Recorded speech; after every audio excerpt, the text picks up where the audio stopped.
السلام علیکم. سفال گر بائی بشرا سعید. ایپیسوڈ 22. بس رک گئی تھی. صوفیہ اور وہ آدمی اٹھ کر دروازے کی جانب بڑھے. عمر ایک بار پھر ششو پنج میں گرا تھا. آخر اس مہم جوئی کا مطلب کیا تھا؟ اس نے کیا لائحہ عمل طے کیا تھا جس کے ذریعے وہ صوفیہ کو روک لیتا؟ کس ذہنی رو میں وہ اس کے پیچھے آ گیا تھا؟ وہ کوئی مسلح نہیں تھا، کوئی مبلغ نہیں تھا کہ اس کی پرتاثیر باتوں سے صوفیہ کا دل بدل جاتا. اسے اس سلسلے کو یہیں ختم کر دینا چاہیے تھا. وہ مفلوج جسم لیے نشست پر جمع رہا. وہ نیچے اتر گئے تو موٹی عورت نے ایک اطمینان بھری طویل سانس لی. عمر سے اب بھی ہلا نہ گیا. اس اسٹاپ پر اترنے والے صرف وہ دونوں ہی تھے. دروازہ بند ہو گیا. عمر نے کھڑکی میں سے انہیں اکٹھے ایک سمت بڑھتے ہوئے دیکھا. بس روانہ ہو گئی. اس نے نشست سے اچک کر انہیں دیکھنے کی کوشش کی. چند لمحوں میں وہ نظر سے اوجھل ہو گئے. عمر نے حلق میں کانٹوں کی چبھن محسوس کی. اس کا گلا سوکھ رہا تھا. بس روک دو ابھی، فوراً، اس نے موٹی عورت کو چلاتے ہوئے سنا. وہ کھڑی ہو کر بدحواسی میں ڈرائیور کو پکار رہی تھی. اگلے سٹاپ سے قبل بس نہیں رکے گی، اب آرام سے بیٹھ جاؤ، ڈرائیور نے تحمل سے اسے بتایا. آرام گیا بہاڑ میں. میری بیٹی نے فلاپی ڈسک دروازے سے باہر پھینک دی ہے. وہ ایک نہایت اہم دستاویز ہے. اگر وہ کھو گئی تو میری ملازمت چلی جائے گی. بس روکو ورنہ میرا دل بند ہو جائے گا. وہ وحشت سے چیخ رہی تھی. تھوڑی سی ہچکچاہٹ کا مظاہرہ کرنے کے بعد اس کی بات مان لی گئی. بس رکنے پر عمر نے سوچا، کیا اب بھی مجھے نہیں اترنا چاہیے؟ پھر اس نے خود کو سڑک پر بھاگتے ہوئے پایا تھا. وہ صوفیہ اور اس آدمی کے قریب پہنچا تو اس کا سانس بری طرح پھول چکا تھا. اس کے دوڑتے قدموں کی آہٹ پر ان دونوں نے بیک وقت مڑ کر دیکھا اور پھر باتوں میں مشغول ہو گئے. میں تمہیں لے جانا چاہتا ہوں، عمر نے اونچی آواز میں اٹکتے ہوئے کہا. صوفیہ کسی کلدار گڑیا کی طرح گھومی اور سیاہ آنکھوں میں حیرانی سمو کر عمر کو دیکھا. جینز اور ٹی شرٹ میں ملبوس وہ دراز قد نوجوان لڑکا اس سے چند قدم کے فاصلے پر کھڑا ہانپ رہا تھا. ایسا لگ رہا تھا کہ وہ کہیں دور سے بھاگتا ہوا آیا تھا. اس کا چہرہ دیکھ کر صوفیہ کو ایک عجیب سا احساس ہوا. وہ پاکستانی یا انڈین تھا اور اتنا خوبصورت تھا کہ اس کو نظر بھر کر دیکھنے سے دل کو کچھ ہونے لگتا تھا. اس کے گالوں پر ہلکا سا بھورا رواں تھا. پھر بھرپور جسامت کا مالک ہونے کے باوجود اس کی عمر کے بارے میں صوفیہ کا اندازہ تھا کہ 18-19 سال سے زیادہ نہیں تھی. وہ جیسے پہلے بھی اس لڑکے کو کہیں دیکھ چکی تھی. مانوسیت کا یہ احساس بڑا طاقتور اور کسی حد تک خوف زدہ کرنے والا تھا. اس کے اندر سنسنی سی پھیل گئی. تم نے ابھی کیا کہا؟ صوفیہ نے پوچھا تو اس نے پہلے سے بڑھ کر گھبرائے ہوئے لہجے میں اپنی بات دہرائی. میں تمہیں اپنے ساتھ لے کر جاؤں گا. کیا مطلب؟ تم کیا کہہ رہے ہو؟ صوفیہ کے ساتھی مرد نے مداخلت کی. چھوڑو اسے، پتہ نہیں کون ہے اور کیوں ہمارا وقت ضائع کر رہا ہے. تم مت بولو، مجھے اس سے بات کرنے دو، صوفیہ نے سختی سے کہا تو اس کی صورت پر کبیدگی پھیل گئی. تو تم کیا کہہ رہے تھے؟ صوفیہ عمر کی جانب متوجہ ہوئی.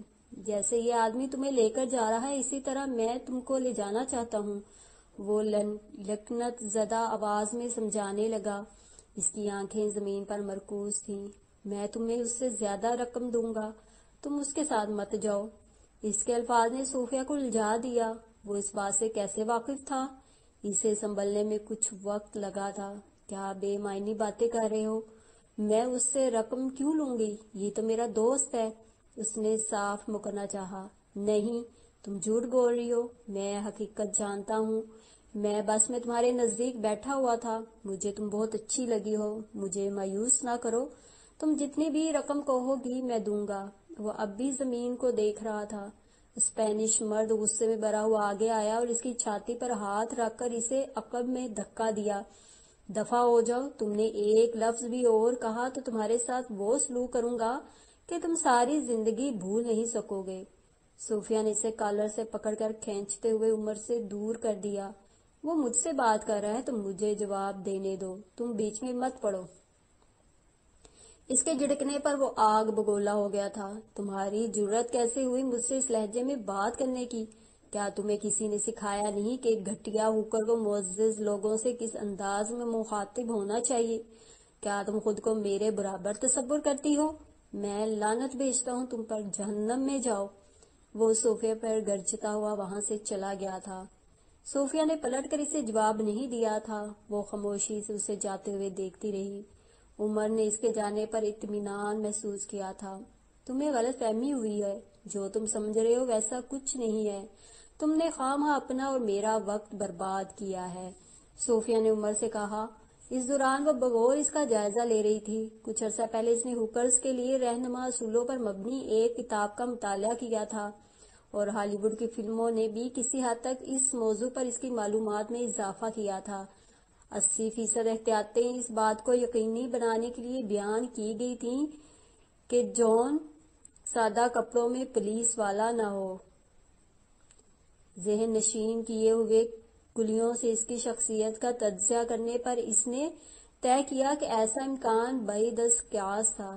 ایک تو وہ اتنا کم عمر ظاہر ہوتا تھا کہ سرکاری عہدیدار ہونے کا شک کرنا بے بنیاد تھا، اور پھر اس کی ٹی شرٹ اور پتلون اس کے توانا بدن پر کسی مقام سے بھی ڈھیلی نہ تھی۔ اگر اس لباس کے نیچے اس نے گن چھپائی ہوئی ہوتی تو اس سے بننے والا ابھار کبھی بھی نظر سے پوشیدہ نہ رہ سکتا۔ پولیس والے عموماً ایسا لباس منتخب کرتے تھے کہ محض دیکھنے سے گن کی نشاندہی کرنا ممکن ہی نہ ہوتا تھا۔ مجھے انکار نہ کرو، تم واقعی مجھے پسند آئی ہو، تمہیں رقم ہی چاہیے نا؟ میں تمہیں کوئی بھی قیمت ادا کرنے پر تیار ہوں، پھر تم کیوں منع کر رہی ہو؟ صوفیہ کو اس کے غیر معمولی انداز نے مخمصے میں ڈال دیا۔ اگر وہ اسے اچھی لگی تھی تو اس کی آنکھیں زمین سے کیوں نہیں اٹھتی تھیں؟ وہ اس پر نظر ڈالنے سے کیوں کترا رہا تھا؟ اس سے بڑھ کر ایک اور مکاشفے نے صوفیہ کو پریشان کیا۔ اس کے دل میں شدید خواہش تھی کہ وہ لڑکا آنکھ اٹھا کر اسے دیکھے۔ اس کی نظر میں آنے کی ایسی زور آور تمنا اس کے اندر کیوں مچل رہی تھی؟ اسے محسوس ہوا کہ کشش کے اس حصار کو توڑنا لازم تھا۔ وہ لڑکا ایک موزوں کلائنٹ نہیں تھا، اس کی خامی یہ تھی کہ اس میں کوئی خامی نہ تھی۔ اس کی رائے میں ایک جون کو جیسا ہونا چاہیے تھا وہ لڑکا ہرگز ویسا نہیں تھا۔ اس نے فیصلہ کیا کہ اس کی پیشکش کو رد کر دے گی۔ جب میں کہہ رہی ہوں کہ تم غلط جگہ پر کوشش کر رہے ہو تو تم باز کیوں نہیں آ جاتے؟ میں جا رہی ہوں، اب میرا پیچھا کرنے کی غلطی مت دہرانا۔ اسے یہ کہنے کے باوجود وہ اس مقام سے سرکی نہیں تھی۔ ابھی اس آدمی نے تمہیں ایک برے نام سے پکارا تھا، اگر میں غلطی پر ہوں تو اس نے ایسا کیوں کہا؟ وہ اپنی ہتھیلیوں پر آنکھیں گاڑے ایک دلیل دے رہا تھا۔ وہ سخت گھبرایا ہوا لگتا تھا، اس کے گداز ہونٹوں کے کناروں پر پسینے کی ننھی بوندیں چمک رہی تھی، کیونکہ وہ غصے میں تھا۔ غصے میں اکثر لوگ گالیاں دیا کرتے ہیں، کیا یہ کہ انوکھا واقعہ ہے؟ اس نے تو جی نے اس سے قائل نہ کیا۔ اگر میں غلط جگہ پر قسمت آزما رہا ہوتا تو میری زبان سے اس طرح کی بات سن کر تمہیں طیش آ جاتا، تم مجھے برا بلا کہتی، کبھی اتنی آسانی سے مجھے اپنی توہین کرنے نہ دیتی۔ اس کے برعکس تم پرسکون ہو، تلخی تو کیا تمہاری آواز تک اونچی نہیں ہوئی۔ اس نے دوسری دلیل پیش کی۔ صوفیہ کو اعتراف کرنا پڑا کہ اس کی بات میں وزن تھا۔ سب کا مزاج ایک جیسا نہیں ہوتا، میں اتنی جلدی غصے میں نہیں آتی۔ تمہاری بات سے مجھے دکھ ہوا، لیکن چیخنا چلانا کوئی حل نہیں۔ صوفیہ نے پھر اس کی منطق کو جھٹلا دیا۔ لیکن اگر تمہارا دعویٰ بجا ہے تو تم فوراً چلی کیوں نہیں گئی؟ اب تک یہاں رک کر مجھے وضاحتیں کیوں دے رہی ہو؟ اس بار وہ لاجواب ہوئی تھی۔ بولتے ہوئے وہ بے اختیار ہکلائی، یہ تو ہے، مجھے چلے جانا چاہیے تھا، یہاں رکنے کی کوئی وجہ نہیں ہے۔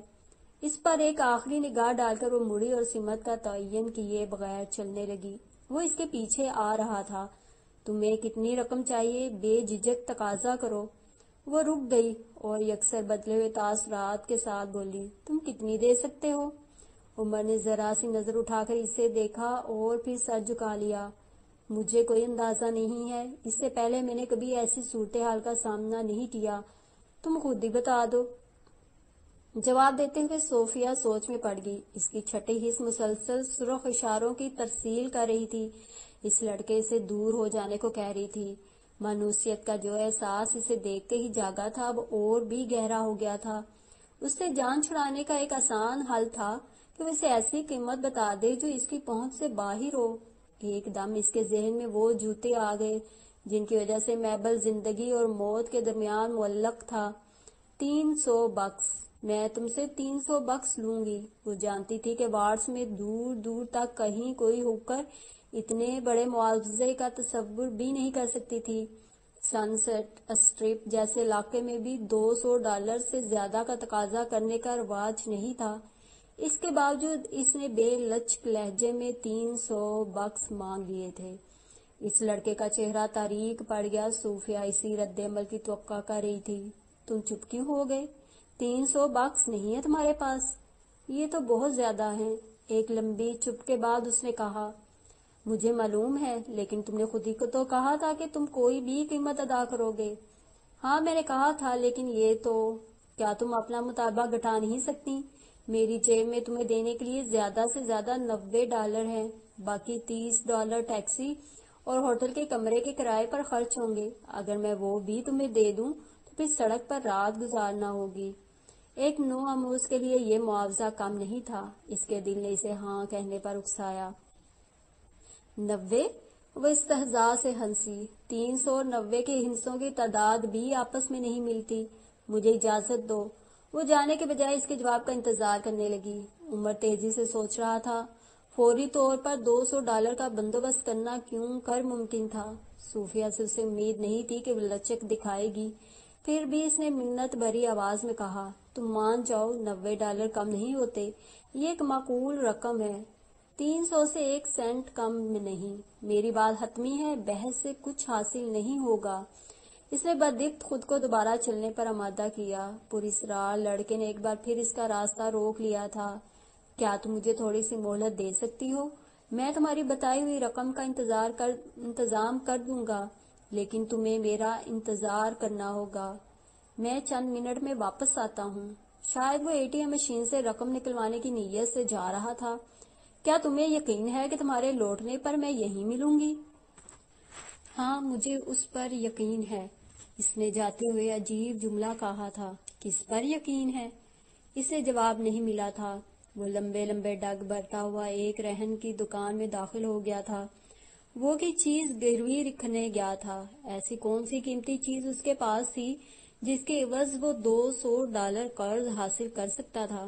اس کے پاس اسے چھوڑ کر چلے جانے کا موقع تھا، لیکن اس کا یقین توڑتے ہوئے اسے ڈر لگ رہا تھا۔ وہ پان شاپ اتفاقاً عمر کی نظر میں آ گئی تھی۔ رقم کا فوری بندوبست کرنے کا اس سے آسان ذریعہ کیا ہو سکتا تھا؟ پان شاپ کا مالک اس وقت اکیلا تھا۔ عمر کو اندر آتے دیکھ کر وہ کرسی سے اٹھا اور پیشہ ورانہ مسکراہٹ سے اسے خوش آمدید کہا۔ میں اسے بیچنا چاہتا ہوں۔ بنا کسی تمہید کے عمر نے اپنی کلائی پر بندھی گھڑی اتار کر اس کے ہاتھ میں دے دی۔ وہ ریویو تھومن گھڑی تھی جو اس کی 16ویں سالگرہ پر آمنہ نے تحفے میں دی تھی۔ وہ اس کی ہر سالگرہ پر اسے کوئی تحفہ ضرور دیا کرتی تھی۔ وہ گھڑی اس کے دیے ہوئے تحائف میں سب سے مہنگی چیز تھی۔ بوڑھے مالک نے گھڑی کا تفصیلی معائنہ کیا، پھر بلو بک کی ورق گردانی کر کے کچھ مزید حساب کتاب کیا اور گھڑی کو اپنے سامنے کاؤنٹر پر بے نیازی سے رکھتے ہوئے بولا، $190۔ عمر نے بے یقینی سے اسے دیکھا تھا۔ کیا کہہ رہے ہو؟ ایسی نئی گھڑی کی قیمت تقریباً $1700 ہے۔ اس احتجاج نے کائیاں بوڑھے پر کوئی اثر نہ ڈالا۔ نئی گھڑی کی قیمت بے شک اتنی ہے، مگر یہ گھڑی نئی نہیں ہے، ظاہری حالت بھی اتنی اچھی نہیں ہے، اور سب سے بڑی قباحت تو یہ ہے کہ اس پر رقم خرچ کرنے کی صورت میں مجھے خسارہ اٹھانے کا خطرہ مول لینا پڑ رہا ہے۔ یہ فیک بھی ہو سکتی ہے۔ اس میں کچھ ایسے نقائص ہو سکتے ہیں جو فوری طور پر قابل نشاندہی نہ ہوں، مگر جن کی وجہ سے اس کی وقت دھات کے ایک ٹکڑے سے زیادہ نہ ہو۔ وہ روایتی ہتھ کنڈے آزمانے لگا۔ یہ فیک نہیں ہے، یہ اصلی تھومن ہے، اس برانڈ کی بہت مانگ ہے۔ عمر نے بے قراری سے کہا اور مڑ کر کانچ کے دروازے کے پار دیکھا۔ اتنی بھی مانگ نہیں ہے جتنی تم کہہ رہے ہو۔ یہ رولیکس تو نہیں ہے کہ اس کا خریدار ڈھونڈنے میں کوئی مشکل نہیں ہوگی۔ میں نے تمہیں معقول پیشکش کی ہے۔ وہ اڑیل اور بحث سے لطف اندوز ہونے والے لوگوں میں سے تھا۔ اگر مجھ پر ایسی افتاد نہ پڑی ہوتی تو کبھی اس گھڑی کے اتنے غیر مناسب دام قبول نہ کرتا۔ پھر بھی میری کم سے کم مانگ $210 ہے۔ میں اسے بیچنے پر تیار ہوں۔ عمر نے ہتھیار ڈال دیے۔ اور میری زیادہ سے زیادہ حد 190 ہے۔ اس سے آگے بڑھنے کا میرا کوئی ارادہ نہیں۔ وہ اپنی ضد پر قائم تھا۔ عمر نے ایک بار پھر باہر نظر دوڑائی تھی۔ تمہارا رویہ غلط ہے۔ تم استحصال کر رہے ہو، اخلاقی اقدار اور کاروبار۔ بوڑھے نے اس کی بات کاٹ دی۔ اگر میں اخلاقیات نبھانے میں لگ گیا تو کر چکا کاروبار۔ ٹھیک ہے، رقم مجھے دے دو، عمر نے بے بسی سے کہا۔ وہ بددستور دروازے سے باہر دیکھ رہا تھا۔ تم نے دانشمندانہ فیصلہ کیا ہے۔ تم مجھے اپنا ڈرائیونگ لائسنس دے دو تاکہ میں رسمی کارروائی پوری کر لوں۔ وہ میرے پاس نہیں ہے۔ تو کوئی شناخت نامہ، پاسپورٹ وغیرہ تاکہ تمہاری شناخت ہو سکے۔ ان میں سے کچھ بھی نہیں ہے اور میرے پاس وقت بھی نہیں ہے۔ میں درخواست کرتا ہوں کہ مجھے فوراً رقم دے دو۔ اگر میں اس قدر عجلت میں نہ ہوتا تو ایسا برا سودا کرتا ہی کیوں؟ اس نے دروازے سے نظر ہٹائے بنا تیز آواز میں کہا۔ تو یہ معاملہ ہے۔ میرے پاس اکثر ایسے عاجل لوگ آ جایا کرتے ہیں۔ بوڑھے کا لہجہ معنی خیز تھا۔ عمر نے چونک کر اسے دیکھا تھا۔ اس کے انداز میں محسوس کیا جانے والا بدلاؤ آ گیا تھا۔ عمر کو پچھتاوا ہوا کہ اس نے کچھ غلط جملے بول دیے تھے۔ میں تمہیں اس گھڑی کی عوض $170 دوں گا۔ ظاہر ہے رسید کی تمہیں کوئی ضرورت نہیں، تو میں تمہیں کہیں دستخط کرنے پر بھی مجبور نہیں کروں گا۔ عمر کو اس پر شدید طیش آیا تھا۔ ابھی تو تم نے $190 دینے کی حامی بھری ہے، پھر اب اپنی زبان سے پھرتے کیوں ہو؟ بوڑھا بروکر طنزیہ ہنسی ہنسنے لگا۔ تم اتنی جلدی میں ہو کہ اپنی شناخت تک نہیں کروا سکتے، اور بقول تمہارے اپنی بڑھیا گڑی نہایت ادنا نرخوں پر فروخت کر رہے ہو، تو میں یہ فرض کیوں نہ کروں کہ یہ گڑی چوری کی ہے اور تم ایک مجرم ہو۔ یہ تکرار طول پکڑ سکتی ہے، اس لیے میرا مشورہ ہے کہ تم اپنے قیمتی وقت کو ضائع ہونے سے بچاؤ۔ وہ ایک دراز میں سے نقدی نکال رہا تھا۔ صوفیہ ٹہلتے ہوئے رک گئی۔ وہ لڑکا واپس آ گیا تھا۔ اس نے باریک بینی سے معائنہ کیا تو اسے پتہ چل گیا کہ وہ رہن کی دکان میں کیوں گیا تھا۔ اس کی بائیں کلائی اب خالی تھی۔ رقم کا انتظام ہو گیا؟ ہاں، لیکن یہ پورے 300 نہیں ہے، $20 کم ہے۔ مجھے امید ہے تمہیں کوئی اعتراض نہیں ہوگا۔ اس نے جھجکتے ہوئے کچھ نوٹ اسے دکھائے۔ صوفیہ نے جان بوجھ کر نوٹوں پر دھیان نہیں دیا تھا۔ تو پان شاپ میں اپنی گڑی رکھوانے گئے تھے نا، تو اس کے بدلے میں تمہیں کتنا قرض ملا ہے؟ صوفیہ کے سوال پر وہ ہونٹ چباتے ہوئے بولا، میں نے قرض نہیں لیا، $170 میں وہ گڑی بیچ دی ہے۔ کس برانڈ کی گڑی تھی وہ؟ ریویو تھومن۔ صوفیہ کو اپنے کانوں پر اعتبار نہ آیا۔ وہ بروکر کے ہاتھوں صریحاً لٹ کر آ رہا تھا۔ اگر وہ پہلے اس کی نیت سے واقف ہو جاتی تو رقم کے بجائے اس سے وہ گھڑی مانگ لیتی۔ کیا وہ اس پر اس درجہ ریچھ گیا تھا، یا وہ بے وقوف تھا؟ اس دوسرے قیاس کو اس نے رد کر دیا۔ وہ بے وقوف نہیں تھا۔ اس کی اجلی پیشانی اور چمکدار آنکھیں ذہانت سے معمور تھیں۔ وہ جو کر رہا تھا سوچ سمجھ کر کر رہا تھا۔ اب اسے پیچھا چھڑانا لازمی ہو گیا تھا۔ وہ کوئی تدبیر سوچنے لگی۔ پھر اس کی نظر ان نوٹوں پر ٹک گئی جو اس لڑکے نے ہاتھ میں پکڑے تھے۔ میں $300 لوں گی، ان میں سے 20 کم ہوں چاہے ایک، مجھے منظور نہیں، تم کسی اور سے۔